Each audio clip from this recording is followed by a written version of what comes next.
Assalamualaikum warahmatullahi wabarakatuh. Waalaikumsalam warahmatullahi wabarakatuh.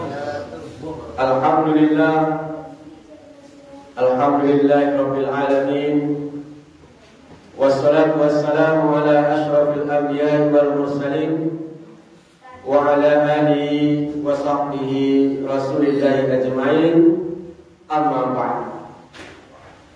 Kaum muslimin dan muslimat yang dirahmati Allah, mari kita senantiasa bersyukur kepada Allah Subhanahu wa taala. Kemudian berselawat kepada baginda Rasulullah Muhammad sallallahu alaihi wasallam. Alhamdulillah kita masih sehat-sehat, masih kuat untuk beribadah, masih kuat untuk beraktivitas, dan mudah-mudahan kita semua dapat istiqomah di atas jalan Islam yang kita pilih ini hingga akhir hayat kita nanti. Amin ya rabbal alamin. Kaum muslimin dan muslimat jamaah salat subuh yang dirahmati Allah, keutamaan sholat isya berjamaah itu sama seperti sholat separuh malam. Lalu kalau sholat isyanya berjamaah kemudian subuhnya berjamaah, maka keutamaannya sama seperti sholat semalam suntuk. Walaupun kita cuma sholat isyanya beberapa menit, sholat subuhnya beberapa menit, tapi nilainya karena berjamaah sama seperti sholat semalam suntuk. Nah, pertanyaannya, kalau kalimah dia juga yang menyampaikan kajian 5 menit, kemudian kajian subuh dia juga yang menyampaikan, kira-kira bagaimana keutamaan? Atau kajian 5 menit dia hadir, kajian subuh hadir juga, gimana keutamaannya? Wallahu a'lam. Kaum muslimin dan muslimat yang dirahmati Allah, pada kesempatan subuh ini kita akan memulai dari firman Allah Subhanahu wa taala di dalam surah Fussilat ayat 33. A'udzubillahi minasyaitonir rajim. Bismillahirrahmanirrahim. Wa man ahsanu qawlan mimman da'a ila Allah wa 'amila shalihan wa qala innani minal muslimin. Siapakah yang lebih baik kata-katanya? Siapakah yang lebih baik ucapannya daripada kata-kata dan ucapan orang yang mengajak kepada Allah? Daripada kata-kata dan ucapan orang yang mengajak beriman kepada Allah, yang mengajak beramal soleh, yang mengajak kepada kebaikan. Wa qala innani minal muslimin, dan dia pun berkata, sesungguhnya saya ini termasuk orang-orang muslim. Hadirin hadirat jamaah salat subuh yang dirahmati Allah, ayat ini adalah ayat istifham. Allah bertanya di sini, adakah? Tapi yang dimaksud oleh ayat ini adalah takrir, yaitu keputusan bahwa tidak ada orang yang lebih baik kata-katanya, tidak ada orang yang lebih baik ucapannya daripada kata-kata dan ucapan orang yang mengajak kepada Allah, daripada kata-kata dan ucapan orang yang mengajak beriman, daripada kata-kata dan ucapan orang yang mengajak beramal soleh. Nah, termasuklah dalam kategori ayat ini orang yang azan. Muazzin itu adalah orang yang paling baik kata-katanya, orang yang paling baik ucapannya. Kenapa? Dia mengajak orang untuk sholat. Pagi ini Ustaz Azhari yang azan, beliau ajak kita untuk sholat. Di WA dikasih Sapadul beri pengumuman. Kemudian dengan ajakan itu orang datang. Berapa kemuliaannya. Maka Allah katakan, kata-kata yang mengajak kepada kebaikan dan kebenaran dan kepada iman, itulah kata-kata yang paling mahal. Kaum muslimin dan muslimat rahimakumullah, maka dalam kaitan ini kadang-kadang saya merasa heran juga kalau ada orang misalnya berpandang jelek atau berpandang negatif sama kawan-kawan kita jamaah tabligh, ya Pak Bunda. Ada orang berpandangan negatif, berpandangan buruk misalnya pada kawan-kawan jamaah tabligh yang huruf ke sana kemari. Saya merasa heran saja. Mengapa? Karena yang mereka lakukan itu adalah mengajak orang kepada kebaikan. Sebelum waktu sholat dia keliling, yuk Pak, Bu, kita sholat ke masjid. Pak, Bu, kita ikut pengajian. Pak, Bu, ini ada kuliah. Ayo, itu yang mereka ajak. Dan akhir-akhir ini hadirin yang dirahmati Allah, ada juga yang paling kita sangat sedihkan, yang paling sangat kita sayangkan, ada ulama kerjanya mengajak orang kepada kebaikan, tapi ulama itu ditolak. Ulama itu ditolak datang ke daerah-daerah. Bahkan di Riau ini ada demo menolak kehadiran ulama tersebut.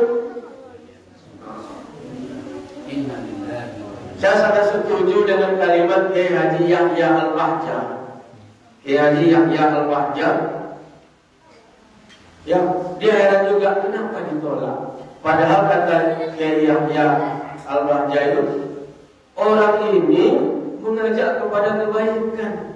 Tengok yang ditempel itu revolusi akhlak. Itu yang diajak revolusi akhlak. Itu kan sama dengan revolusi mental itu kan. Maknanya sama itu. Itu yang diajak kepada kebaikan. Tapi mengapa orang yang mengajak kepada kebaikan ini ditolak kehadirannya? Allah Subhanahu wa taala tadi sudah katakan, siapa yang lebih baik kata-katanya, siapa yang lebih baik ucapannya daripada kata-kata dan ucapan orang yang mengajak kepada Allah, yang mengajak kepada damai. Kaum muslimin wal muslimat jamaah salat subuh yang dirahmati Allah, di dalam surah Ali Imran ayat 104, Allah Subhanahu wa taala telah menjelaskan kepada kita keutamaan lain dari orang yang mengajak kepada kebaikan itu. A'udzu billahi minasyaitonir rajim. Wa takum minkum ummatun yad'una ilal khair wa ya'muruna bil ma'ruf wa yanhauna 'anil munkar wa ulaika humul muflihun. Dan hendaklah kalian menjadi umat, kata Allah. Hendaklah kalian menjadi umat, masing-masing kita menjadi umat yang mengajak kepada kebaikan, menyeru kepada yang ma'ruf, kata Allah, dan mencegah orang dari perbuatan munkar. Orang-orang yang mengajak kepada kebaikan, menyeru kepada yang ma'ruf, mencegah dari perbuatan yang munkar, ulaika humul muflihun. Orang-orang itulah orang-orang yang beruntung hidupnya. Di dunia ini dia beruntung, di akhirat nanti dia beruntung. Seperti apa beruntungnya hadirin yang dirahmati Allah? Mari kita lihat hadis Nabi, ya, yang maknanya mengarah ke sini juga. Rasulullah SAW di dalam hadis yang diriwayatkan oleh Imam Muslim bersabda, "Man dalla ala khair falahu mithlu ajri fa'ilih." Siapa yang menunjukkan pada suatu kebaikan, ini kan bisa juga maknanya, siapa yang mengajak kepada suatu kebaikan, lalu kebaikan itu dilakukan oleh orang yang diajak, dilakukan oleh orang yang ditunjukkan, maka orang yang ditunjukkan, yang diajak itu mendapat pahala, dan orang yang mengajak mendapat pahala seperti pahala orang yang diajak tadi. Maka tak terbayangkan oleh kita nih Pak Pendi, ya, berapa nilai kebaikan pagi ini yang didapatkan oleh Ustaz Azhari. Ya. Tadi pagi beliau ngaji, kemudian beliau azan, ya, hayya 'alas shalah, mari kita sholat. Lalu kita datang ke mushola ini untuk sholat. Di grup misalnya diumumkan ada kajian subuh, lalu kita datang kajian subuh. Atau diumumkan di mushola ini, mari kita ikut kajian subuh, lalu kita datang kajian subuh. Nah, kita yang sholat ini dapat pahala insyaallah, yang ikut kajian subuh insyaallah dapat pahala. Lalu yang mengajak tadi, yang azan tadi akan mendapatkan pahala juga dari kita. Seperti apa kita dapat pahala, dia dapat pahala juga seperti itu, tanpa berkurang pahala kita sedikit pun. Inilah man dalla ala khair walau mithlu ajri fa'il. Siapa yang mengajak, menunjukkan pada satu kebaikan, lalu kebaikan itu dilakukan oleh orang tersebut, maka orang tersebut mendapat pahala, dan yang mengajak, memanggil, dapat pahala juga seperti pahala orang yang diajak, tanpa berkurang pahala orang itu sedikit. Allahu Akbar. Kaum muslimin dan muslimat rahimakumullah. Bahkan di dalam hadis lain, hadis yang diriwayatkan oleh Imam Muslim juga, yang sudah sangat terdengar di telinga kita, nanti ada 3 amal yang tidak akan putus pahalanya. Tak akan putus pahalanya walaupun kita sudah meninggal dunia. Nah, di antara amalan yang tak putus pahalanya itu adalah ilmu yang pernah kita sampaikan, ajakan yang pernah kita ajak. Nah, dan sholat lah, sholat itu wajib. Sholat ini yang akan dihitung dari kita nanti di akhirat. Lalu ada kita di sholat, atau orang yang kita ajak ini sholat, dia dapat pahala, kita dapat pahala, bahkan pahala yang terus mengalir walaupun kita sudah meninggal dunia. Inilah hadirin hadirat yang dirahmati Allah, di antara keutamaan mengajak orang kepada kebaikan. Maka mengajak kepada kebaikan, mengajak kepada iman, mengajak beramal soleh itu adalah kewajiban kita semua. Tidak kewajiban beberapa orang saja. Karena untuk mengajak itu tidak selamanya perlu mimbar ini atau perlu meja ini. Mengajak itu tak selamanya perlu mikrofon ini. Ya. Mengajak itu bisa di mana saja, hadirin hadirat yang dirahmati Allah. Ya, di dalam rumah tangga seperti yang kita bilang tadi kan. Ya, si suami ingatkan istrinya, ingatkan anak-anaknya tentang salat, tentang berbuat baik. Ya, si istri juga mengingatkan suami, mengingatkan anak-anaknya. Ya, hadirin hadirat yang dirahmati Allah, mengajak itu bisa juga lewat tulisan-tulisan. Tidak selamanya lewat lisan, bisa lewat tulisan. Misalnya kita punya mobil, lalu di belakang mobil kita itu bertulis, sudahkah Anda sholat? Pertanyaan singkat, sudahkah Anda sholat? Misalnya, lalu nanti dibaca oleh orang yang beriringan dengan mobil kita, sudahkah Anda sholat? Oh iya, saya belum sholat. Oh iya, sholat saya tidak terjaga. Lalu orang ini berubah karena membaca tulisan yang ada di belakang mobil kita, berubah dia. Tanpa kita sadari, orang itu berubah. Kita orang itu mendapat pahala, kita pun mendapat pahala. Kenapa? Karena dia berubah karena tulisan kita. Dasar.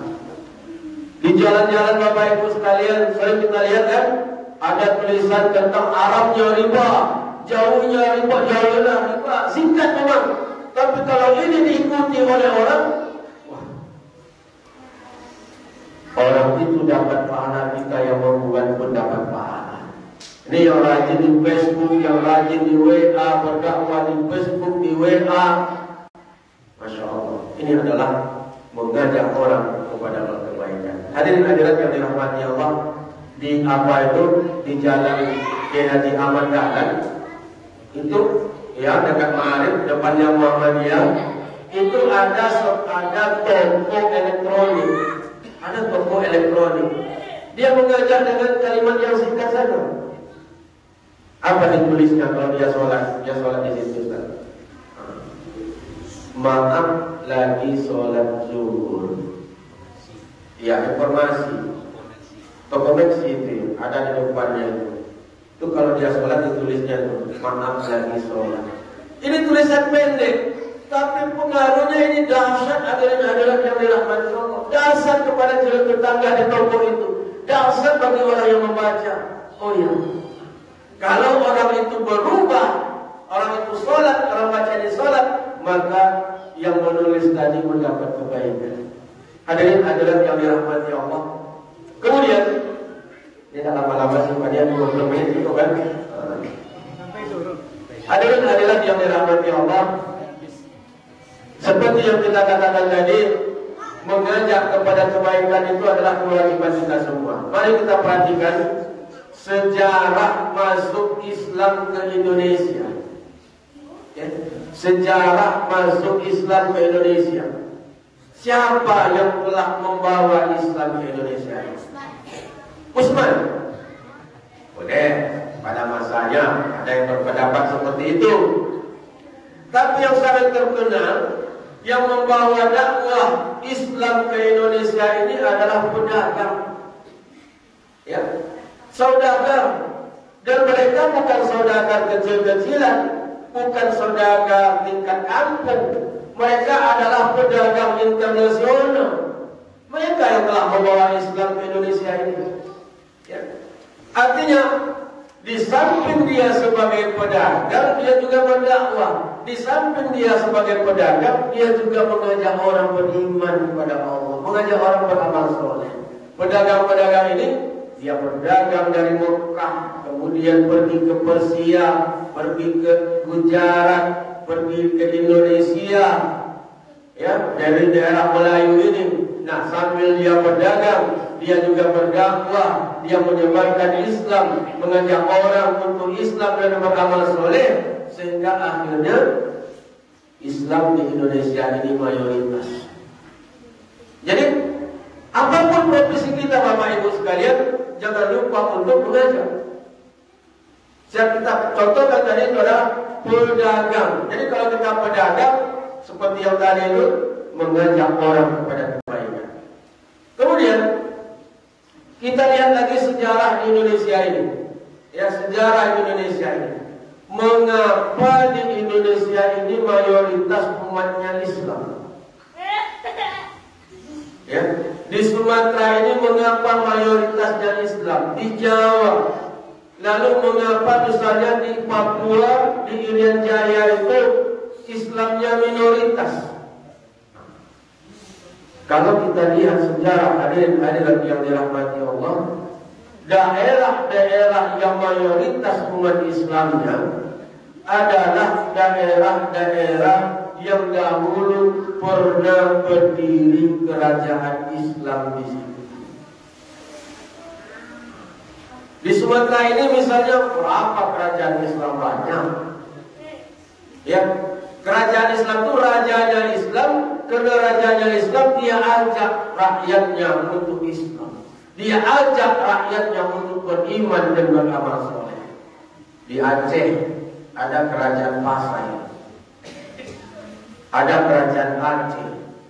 Di Sumatera Utara ada kerajaan Dewi. Di Riau ada kerajaan Siak.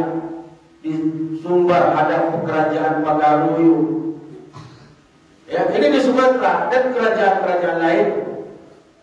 Di Jawa ada kerajaan Pajang, ada kerajaan Jepara, ada kerajaan Demak, ada kerajaan Mataram. Yang dahulu di Mataram ini bukan kerajaan Islam, tapi karena rajanya masuk Islam dan rajanya mendakwakan Islam, maka kerajaan yang menjadi kerajaan Islam. Di Kalimantan ada namanya Kerajaan Banjar. Di Sulawesi ada namanya Kerajaan Gorontalo. Maka di Sulawesi Selatan itu kuat Islamnya, banyak Islamnya. Dulu di situ ada kerajaan Islam, Kerajaan Gorontalo. Di Maluku ada Kerajaan Ternate Tidore. Nah, mengapa di daerah-daerah yang ada kerajaan Islamnya, umat Islamnya mayoritas? Salah satu jawabannya adalah karena pemimpinnya, selain dia sebagai raja, selain dia sebagai pemimpin, maka dia juga mengajak orang untuk Islam. Hadirin hadirat yang dirahmati Allah, Kerajaan Gorontalo di Sulawesi itu bukan kerajaan Islam awalnya. Kerajaan Ternate Tidore itu bukan kerajaan Islam awalnya. Tapi karena rajanya masuk Islam dan rakyatnya diajak untuk Islam. Artinya di sini apa? Walaupun sekalipun profesi kita sebagai pemimpin, maka jangan lupa bersamaan dengan pemimpin kita itu, kita juga mengajak orang. Ini kesimpulannya seperti ini, ya. Apakah kita RT, apakah kita RW, apakah kita kepala sekolah, apakah kita kepala perusahaan, apakah kita polisi, apakah kita tentara, apakah kita ketua pendidikan, apakah kita presiden, gubernur, wali kota. Jangan lupa sejarah di Indonesia ini, raja-rajanya dahulu berdakwah. Raja-rajanya dulu mengajak kepada Islam. Itu jasa mereka. Ya. Jangan kita dengan kekuasaan kita hanya mengejar kekuasaan saja, tapi bela Islam, dakwakan Islam, ajak orang kepada kebaikan. Jadi yang kita katakan tadi, hadirin yang dirahmati Allah, mengajak itu bukan hanya kewajiban beberapa orang, tetapi kewajiban kita bersama-sama. Apapun profesi kita, maka bersama dengan profesi itu kita berdakwah, kita mengajak orang. Terakhir kewajiban. Nanti kan ada sambungan dari saya di dalam panjang. Terakhir, ya, saya ingin bacakan kepada kita surah Al-Asr. A'udzubillahi minasyaitonirrajim. Bismillahirrahmanirrahim. Wal 'asri innal insana lafi khusr illa alladzina amanu wa 'amilus sholihat wa tawasaw bil haqq wa tawasaw bis sabr. Demi masa, Allah bersumpah, demi waktu, sungguh manusia itu semuanya merugi. Semua kita merugi. Kecuali pertama, kecuali orang itu beriman. Kedua, wa amilu beramal soleh. Yang ketiga, wa tawasaw bil haq wa tawasaw bis sabr. Saling nasihat, menasihati kepada kebenaran, saling mengajak kepada kebenaran dan kesabaran. Poinnya dengan materi kita ini, saling menasihati, saling mengajak. Artinya apa? Hadirat yang dirahmati Allah, kita ini mau mengajak orang dan mau juga diajak. Nah, itu mau menasihati orang dan mau juga dinasihati. Ya, jangan kita hanya pandai nasihati orang, tapi ketika kita dinasihati, kita tidak mau dinasihati. Ini tidak masuk wa tawasaw bil haq. Ya. Mau mengajak orang tapi tidak mau diajak, tidak termasuk. Ya. Jadi mau mengajak, mau diajak. Mau menasihati, mau dinasihati. Kalau salah mau dinasihati. Nah, ini tawasaw bil haq wa tawasaw bis sabr. Dalam sebuah siap memimpin, siap dipimpin. Maka di dalam keluarga kita misalnya terutama kan, ini keluarga yang beruntung itu adalah keluarga yang di dalamnya anggota keluarganya beriman. Di antara keluarga itu beramal soleh, tapi di dalam keluarga itu juga saling nasihat menasihati. Bayangkan hadirin-hadirin yang dirahmati Allah, si bapak mau menasihati anaknya, si bapak mau menasihati anaknya, tapi si anak tidak mau dinasihati. Si ayah sudah ajak anaknya sholat, si anak tidak mau diajak sholat. Kira-kira beruntung tidak? Si istri sudah ngajak suami berbuat baik, si suami tidak mau diajak. Si istri sudah dinasihati oleh suami, si istri tidak mau diajak untuk berbuat baik. Ini belum lagi keluarga yang beruntung. Ya, belum lagi. Keluarga yang beruntung itu adalah keluarga yang di dalamnya berdiri iman, keluarga yang di dalamnya beramal soleh, dan di dalam keluarganya itu mau saling nasihat menasihati, mau menasihati, mau dinasihati, mau diajak dan mau diajak. Inilah orang-orang yang beruntung hidupnya. Hadirin-hadirat yang dirahmati Allah, maka terbayang oleh saya dalam setiap keluarga kita, ya, tidak hanya yang ditanya itu tidak ada nak sudah makan, nak sudah belajar, nak sudah mandi, tapi ada kata-kata yang perlu kita galakkan terus. Nak sudah sholat, kalau belum sholatlah.